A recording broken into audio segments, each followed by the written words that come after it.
Esto es Construyendo el debate. Gran parte de las mexicanas y los mexicanos estábamos en política, periodismo, movimientos sociales, cultura. Opina, argumenta, analiza. Un espacio que se construye con tu participación. Esto es Construyendo el debate.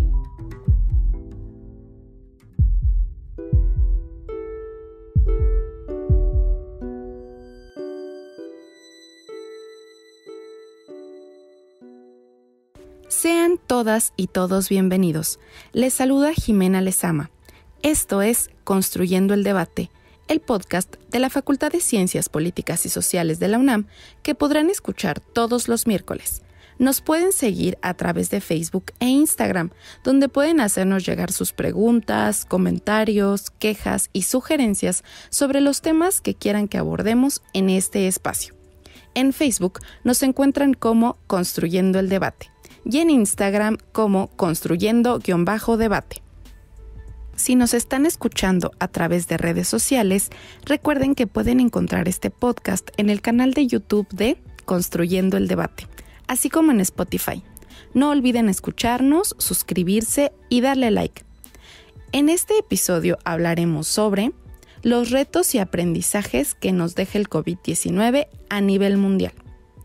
Para ello, entrevistamos a la maestra Ana Luisa Trujillo Juárez y a la doctora Mariana Aparicio Ramírez. Ambas son profesoras e investigadoras en la Facultad de Ciencias Políticas y Sociales de la UNAM. La maestra Ana Luisa Trujillo Juárez es internacionalista, especialista en temas de Europa, la Unión Europea, seguridad internacional y teoría de las relaciones internacionales. Es profesora de asignatura adscrita al Centro de Relaciones Internacionales de la Facultad de Ciencias Políticas y Sociales de la UNAM desde 2012 y maestra y licenciada en Relaciones Internacionales. A su vez, tuvo una estancia de investigación en la Universidad Complutense de Madrid bajo la dirección del doctor Rafael Calduch Cervera. Recientemente publicó un artículo titulado La crisis derivada COVID-19. Oportunidades para consolidar la identidad europea. Doctora Trujillo Juárez, ¿cómo se está viviendo a nivel internacional los efectos de la pandemia por COVID-19 y la denominada nueva normalidad? La nueva normalidad incluye un cambio sustancialmente en la convivencia y en la manera en la que nos hemos desplazado hasta hace más de un año. Los viajes internacionales se han vuelto una cuestión poco usual en un mundo en el que estábamos acostumbrados a ir de un lado a otro en tiempos inusitados. Ahora los viajes a nivel internacional, los intercambios, todo se hace a través de plataformas. Ya la presencia física es algo que pues ha ido quedando de lado. Entonces, bueno, la famosa nueva normalidad incluye nuevas formas de relacionarnos. ¿Cuál ha sido la incidencia de los organismos internacionales como la ONU, el Banco Mundial, el Fondo Monetario Internacional, la OMS, etcétera, en las decisiones políticas y económicas globales ante la pandemia?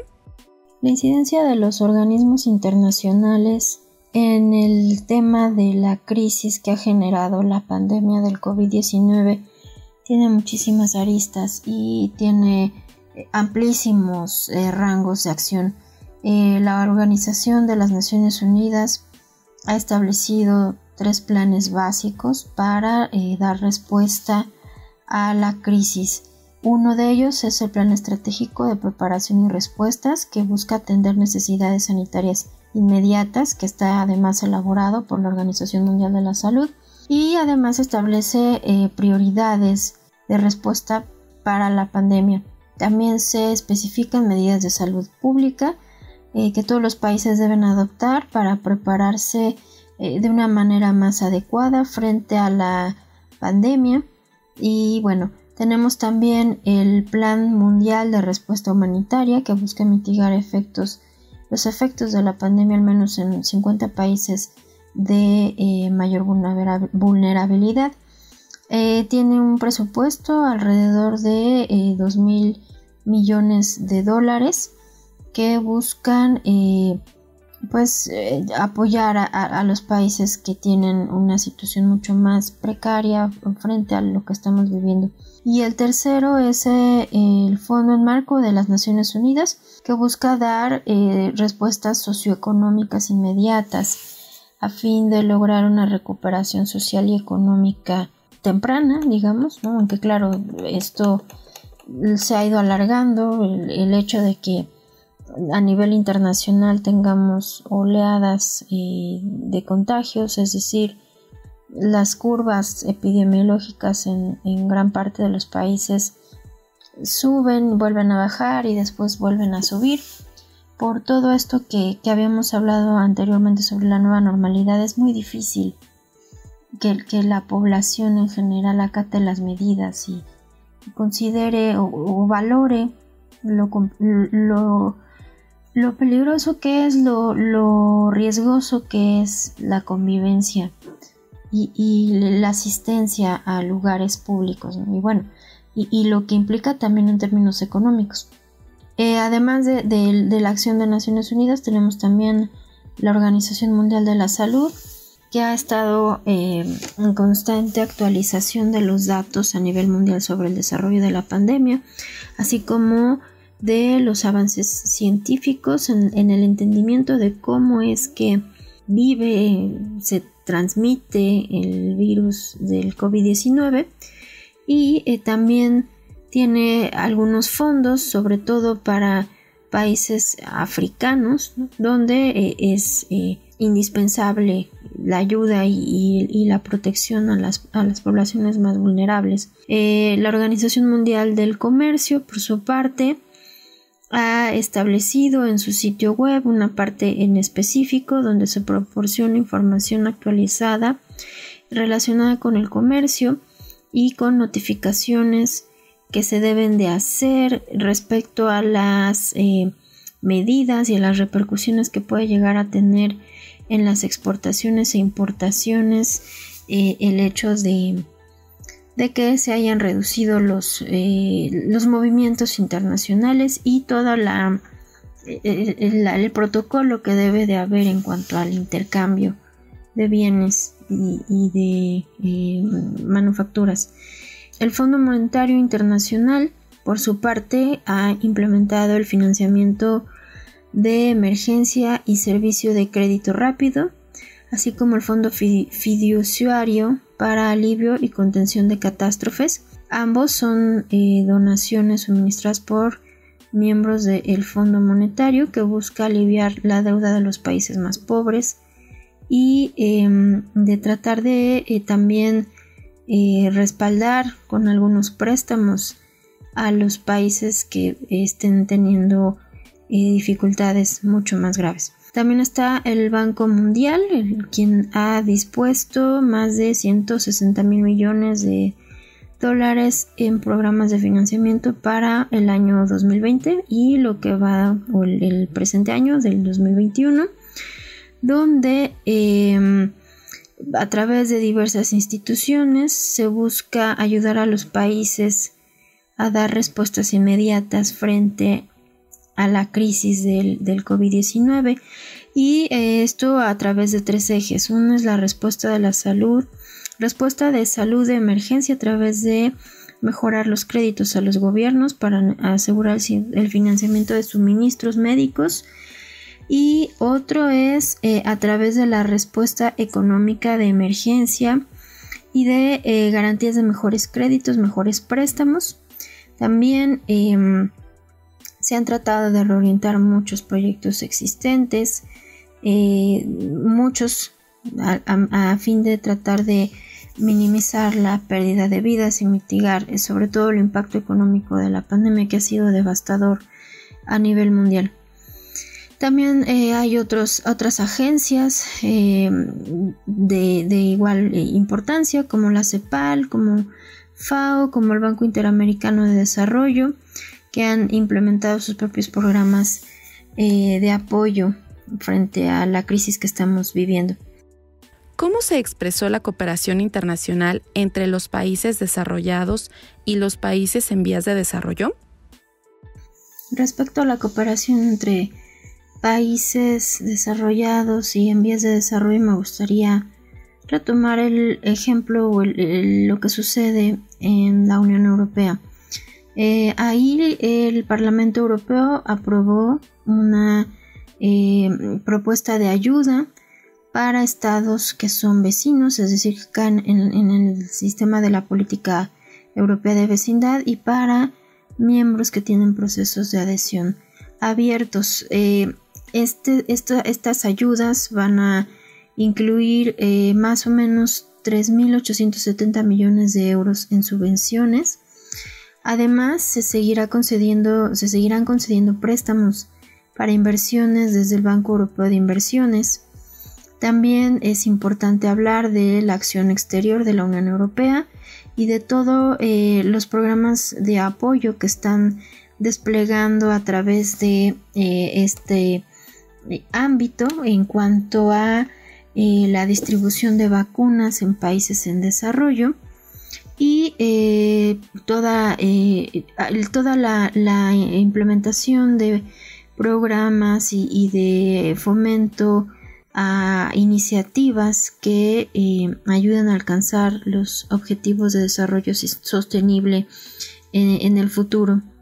Aunque en este sentido, claro, es complicado hacer un balance positivo sobre los países desarrollados, porque sabemos han acaparado una gran parte de la producción de vacunas, incluso cubriendo más allá del 100% de su población, lo cual, bueno, ha sido ampliamente criticado, sobre todo tomando en cuenta la posición de las Naciones Unidas, que no ha sido precisamente un árbitro en cuanto a la distribución de las vacunas. Sabemos que los países en vías de desarrollo también necesitan con urgencia alcanzar un máximo de población vacunada, dada que la economía es más endeble, los apoyos han sido mucho menores a las pequeñas, medianas, grandes empresas de lo que ha sucedido en los países desarrollados.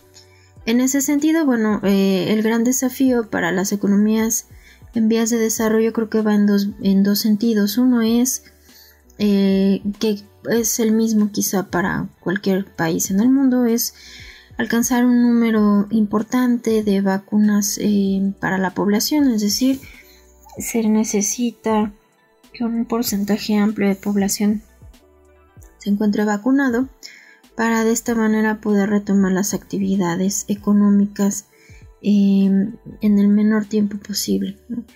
¿Cuáles son los desafíos y estrategias de las economías en vías de desarrollo? La ayuda de los organismos internacionales es muy importante, sobre todo en términos, como lo habíamos dicho hace un momento, de financiamiento a proyectos, préstamos, condonación de deudas y cualquier otro tipo de apoyo que pueda coadyuvar a que las economías se vayan revitalizando lo más pronto posible, de manera que todos estos problemas que han quedado, que estaban en las agendas sociales, puedan irse subsanando de una manera más eficiente, pese a lo que a la devastación que ha significado la pandemia del COVID-19. ¿Podemos decir que estamos ante un cambio de paradigma político, económico o social? No estoy segura de si podemos hablar ya de un cambio de paradigma político, económico y social, porque estamos todavía inmersos en la crisis. Llevamos un año de confinamiento, un año de medidas sanitarias extraordinarias, de un paro en las actividades normales, en los procesos que considerábamos habituales. Entonces, y no se ve que vayamos a estar mejor en 2 o 3 meses. No creo que, al menos en nuestro país y en la región de América Latina, la salida de la pandemia o de la crisis que ha generado la pandemia no está cercana. Probablemente tengamos que estar lo que resta del año en confinamiento y con estas medidas de distanciamiento social, lo cual nos hace pensar que no estamos todavía vislumbrando en en un 100% cuáles van a ser los efectos. Por tanto, no podremos decir si va a haber algún cambio en la manera de producir o en la manera en la que se desarrollan las fuerzas políticas dentro de nuestros países, ¿no? Estoy segura que sí va a haber ha habido una sacudida importante, pero no estoy tan cierta de si podamos hablar ya de un cambio en el paradigma.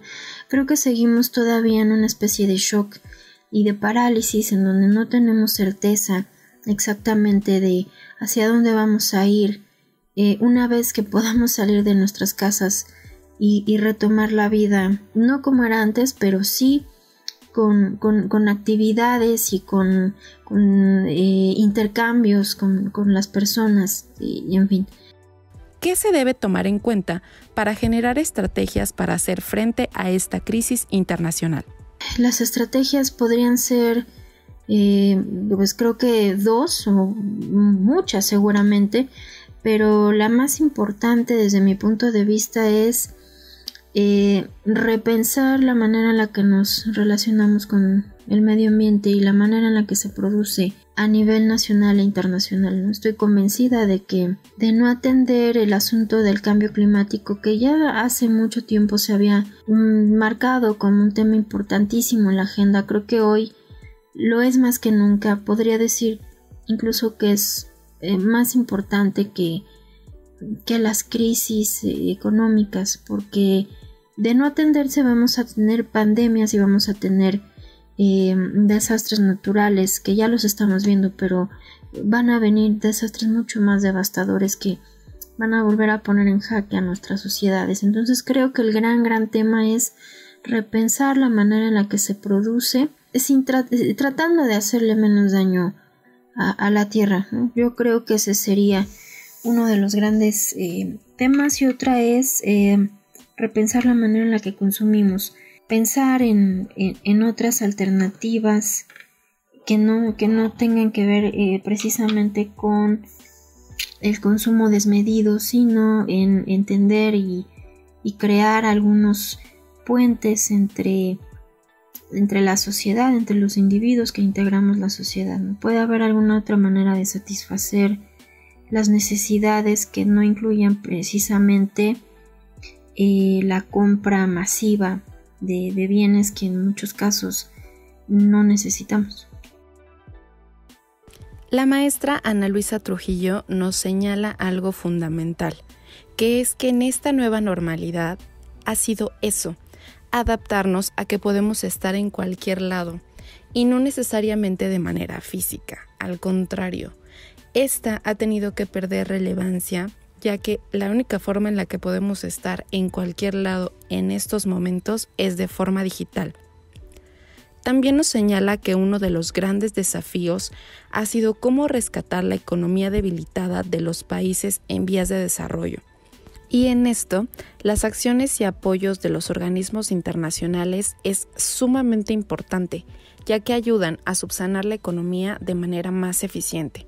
Asimismo, nos señala un panorama donde probablemente tengamos que estar, lo que resta de este 2021, aún en confinamiento. Les recordamos que nos pueden hacer llegar sus preguntas, comentarios, quejas y sugerencias sobre los temas que quieran que abordemos vía Facebook e Instagram. En Facebook nos encuentran como Construyendo el Debate y en Instagram como Construyendo_Debate. Mariana Aparicio Ramírez es doctora en Ciencias Sociales por la Flaxo, México, profesora asociada del Centro de Relaciones Internacionales de la Facultad de Ciencias Políticas y Sociales de la UNAM.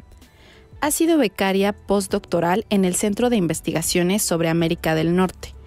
Sus principales líneas de investigación son efectos en política exterior del comercio internacional asimétrico, relaciones comerciales y políticas de Estados Unidos con América Latina e integración económica en América Latina como problemática del desarrollo. Y desde 2015 es miembro del Sistema Nacional de Investigadores de CONACYT, México. Doctora Mariana Aparicio Ramírez. Las dinámicas políticas, económicas y sociales que manejaban los países, sin duda, se vieron modificadas con la pandemia causada por la COVID-19. ¿A qué retos se están enfrentando y se enfrentarán los países en un futuro inmediato? Bueno, sin lugar a duda, la pandemia que estamos viviendo con sus distintas olas en distintas partes del mundo tienen retos importantes en términos económicos y sociales, principalmente por el acceso a la vacuna y los efectos económicos que tienen las cuarentenas, distintos ámbitos del sector productivo. En efecto, el COVID ha impactado de manera simétrica en países desarrollados como en países en desarrollo. Pensemos que el mundo ya se habían gestado expresiones proteccionistas, conservadoras, que cuestionaban los efectos negativos de la globalización, sobre todo en ciudadanos con menores capacidades de incorporarse al nuevo ámbito laboral. Estos gobiernos, con estas políticas proteccionistas, selectivas, cuestionando estos efectos de la globalización, pues han sido mucho más profundas y mermadas.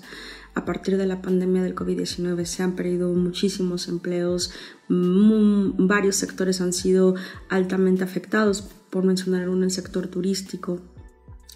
Entonces, pues bueno, en efecto, los países se están enfrentando a realidades distintas de acuerdo a su nivel de desarrollo, y a eso hay que sumarle la propia dinámica política. Muchos de los países se encuentran en un proceso electoral. Nuestro propio país va a tener este año elecciones intermedias que son muy importantes para el futuro y para la toma de decisiones de políticas públicas en nuestro país, pero podemos ver el caso, por decir, en América Latina, el caso de Perú, y bueno, recientemente también en Chile el presidente Sebastián Piñera ha sugerido que se van a posponer las elecciones, solo por mencionar algunos casos. Es decir, la dinámica política se mantiene en el marco del COVID-19 y eso ha complejizado muchísimo más, ¿no? Entonces, digamos, en términos generales, pues los países se enfrentan de forma disímil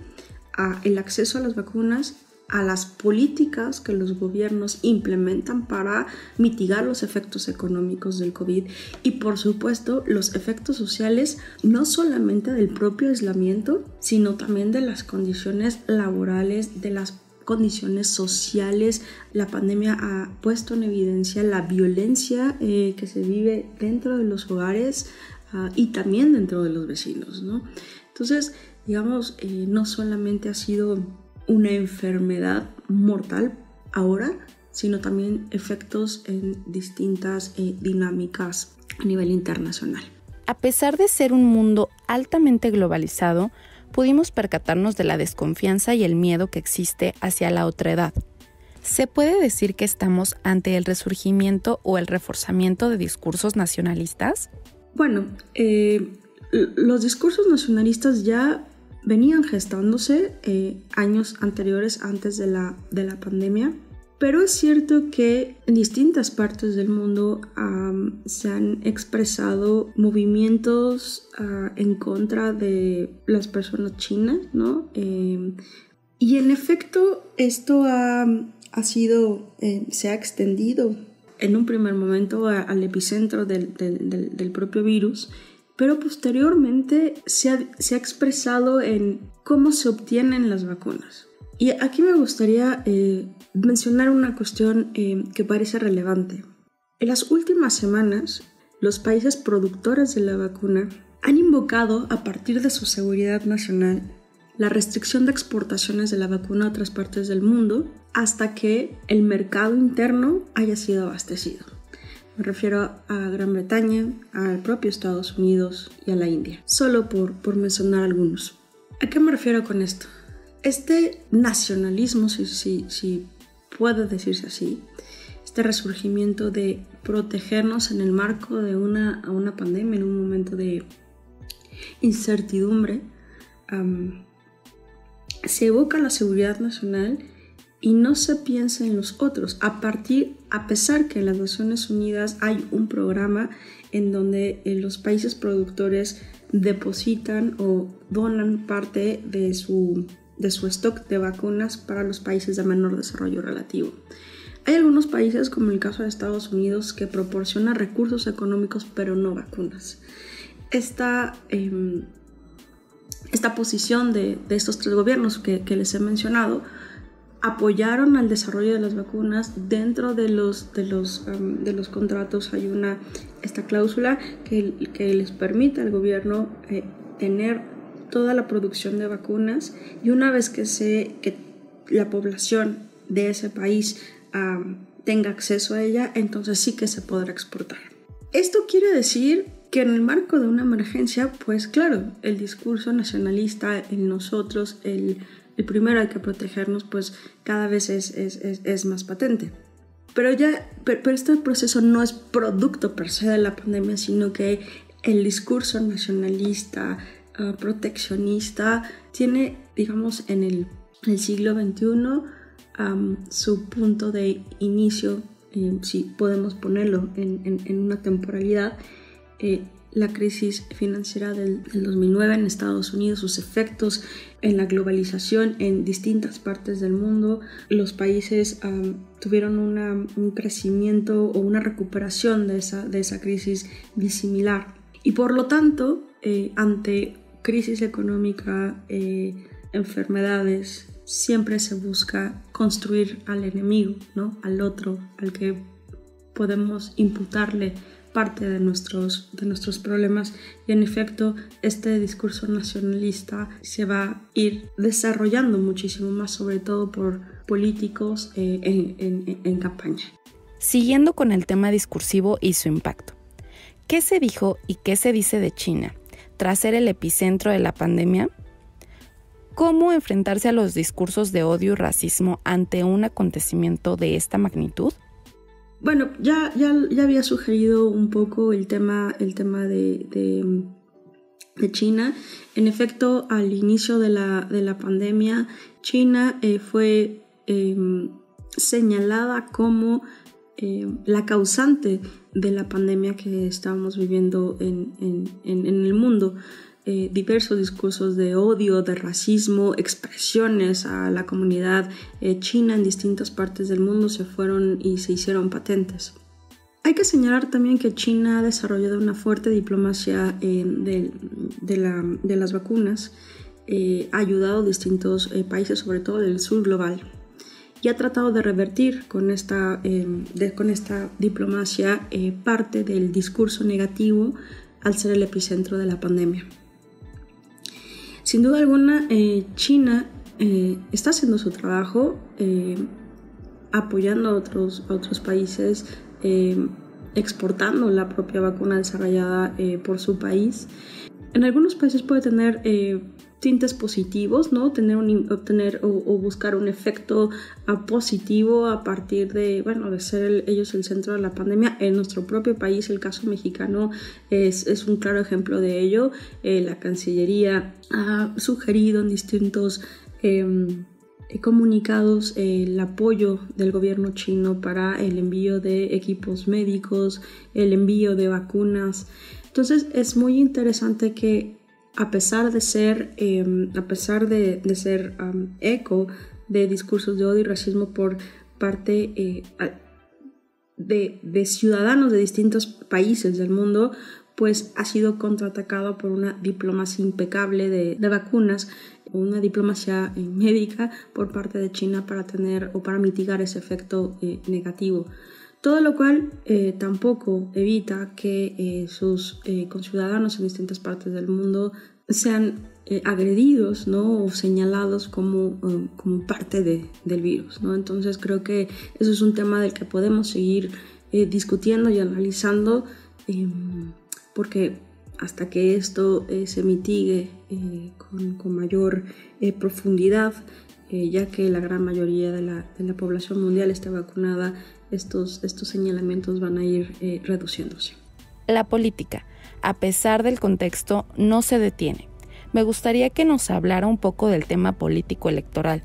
cómo son las campañas y elecciones en tiempos de coronavirus y cómo es la participación de la ciudadanía. Bueno, esto es una muy grande pregunta porque en efecto el coronavirus no ha detenido las campañas políticas y los procesos electorales. El caso reciente en el año pasado, cuando todavía no había vacunas disponibles, fue las elecciones presidenciales de Estados Unidos el 4 de noviembre del 2020. Sin duda alguna esta elección fue sumamente interesante porque las campañas electorales se modificaron. No fueron campañas públicas con una conglomeración de personas.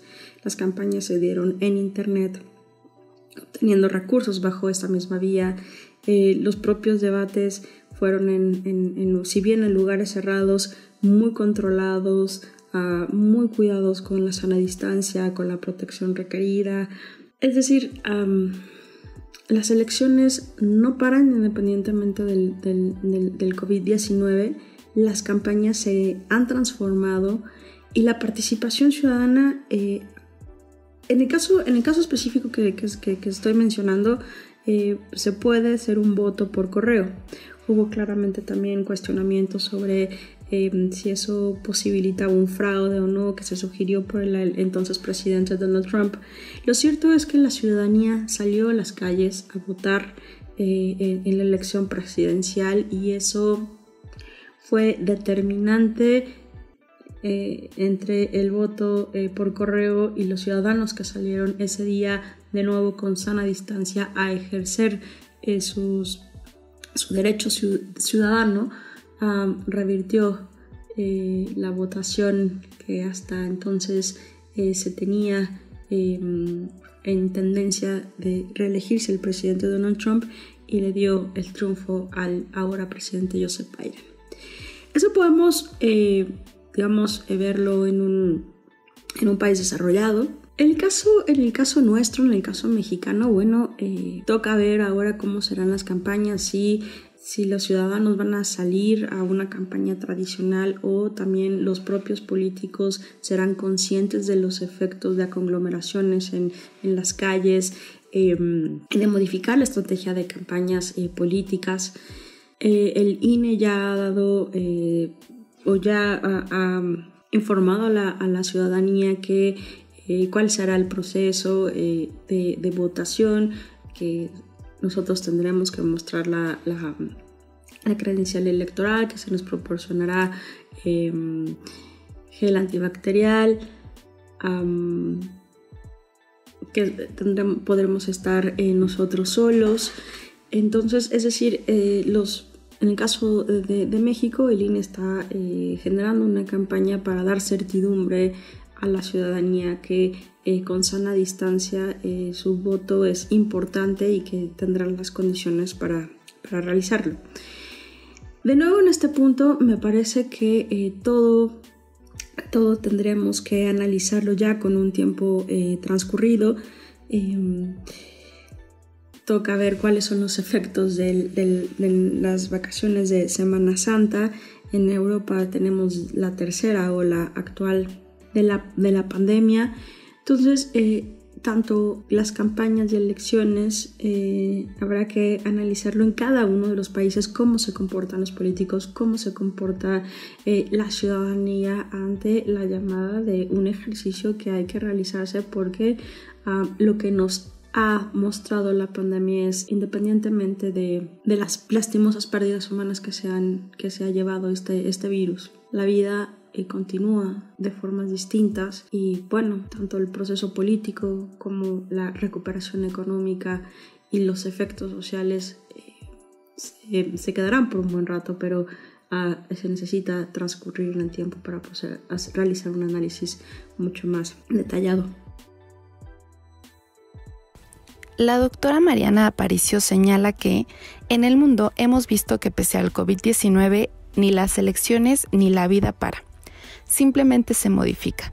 Y en el caso de Estados Unidos, donde vimos elecciones presidenciales en pandemia, si bien se pudo votar por correo, con la desconfianza que esto genera, también vimos que la gente salió a las calles a votar, y eso fue decisivo. Actualmente en México ya estamos en tiempo de campañas. Arrancaron el pasado domingo 4 de abril, y todo indica que tendremos que realizar nuestro voto de manera presencial con las medidas sanitarias que el INE garantizará. Pero habrá que analizar cómo se comportan los políticos y la ciudadanía ante nuestras primeras elecciones en pandemia. Por lo pronto, toca ver cuáles son los efectos de las vacaciones en Semana Santa, ya que en Europa ya están en la tercera ola actual de la pandemia. Entonces, ¿qué pasará con México? Esperamos sus preguntas, comentarios y respuestas vía Facebook e Instagram. En Facebook nos encuentran como Construyendo el Debate y en Instagram como Construyendo_Debate. Recuerden que pueden escuchar los episodios pasados en nuestro canal de YouTube y en Spotify. Si les gustó este programa, regálenos un like, compártanos con sus amigas y amigos y no olviden dejarnos un comentario. Esto fue todo por el día de hoy. Muchas gracias por escucharnos. Este podcast es producido por la Coordinación de Extensión Universitaria de la Facultad de Ciencias Políticas y Sociales a cargo de la maestra María Auxiliadora Sánchez Fernández. En la coordinación de producción, Carlos Correa Escajadillo. Asistente de producción, Jessica Martínez Barrios. Se despide de ustedes Jimena Lezama. Hasta el próximo episodio.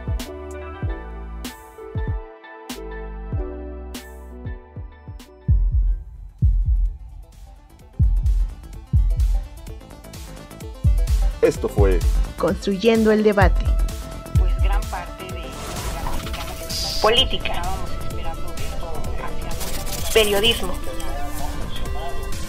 Movimientos sociales. Estados Unidos tiene una política Cultura. Opina, argumenta, analiza. Un espacio que se construye con tu participación. Esto fue Construyendo el Debate.